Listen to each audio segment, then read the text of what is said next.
All right, today we'll have a quick discussion on the recent announcement from Canon, the C80. Is it something I'm going to be purchasing? Am I going to cancel my C400 order to get the C80? Am I going to sell the C70 to get the C80? What's going on here? So I'd like to have an open discussion with you all and see what you think. But first, before we do, let's go ahead and jump into today's intro.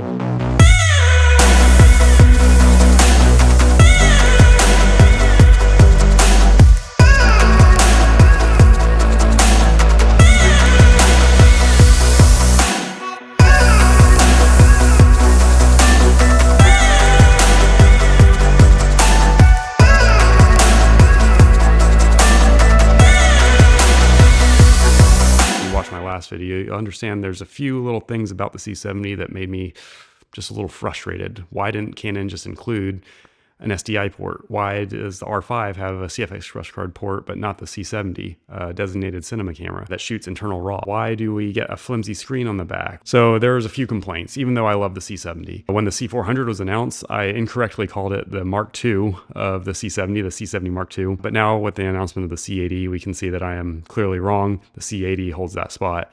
So the C400 was something that interests me because there was some upgrades that I was very interested in.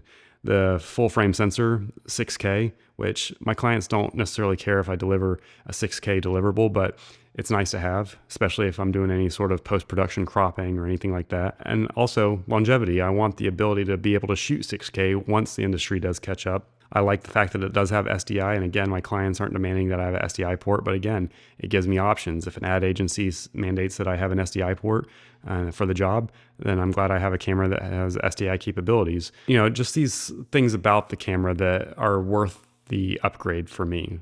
With the announcement of the C80, we basically get the same camera package, but for $2,000 cheaper. But here's why I'm not canceling my order for the C400 and getting the C80. It all comes down to buying nice or buying twice. And I'm not saying you're not buying nice if you buy the C80 over the C400, but for me, I have the capabilities and the means to purchase the C400. And I've always gone for the camera body that offer the highest resolution with the highest frame rate.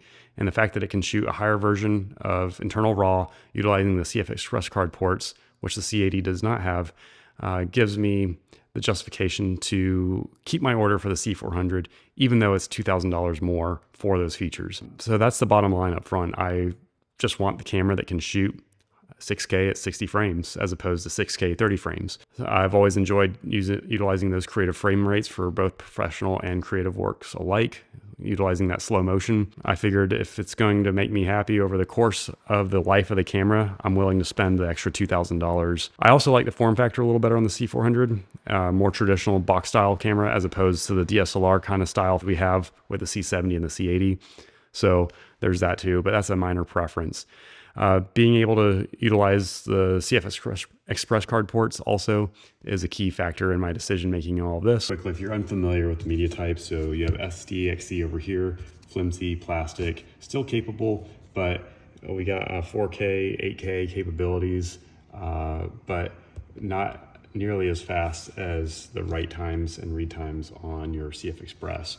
Also, your CF Express, while a little bigger, is just a lot more robust. It's made of more higher quality material, not flimsy plastic, and it's just overall a better option when it comes to recording RAW and higher frame rates and higher resolution.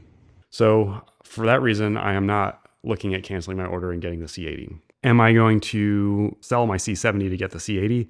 No, I don't think the upgrades are worth it. I think we have to be aware as consumers that companies these days, well, really forever, have always pushed out a new product when they don't necessarily need to push out a new product.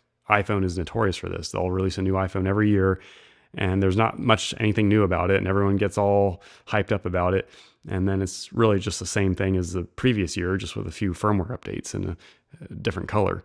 So did they do that with the C80?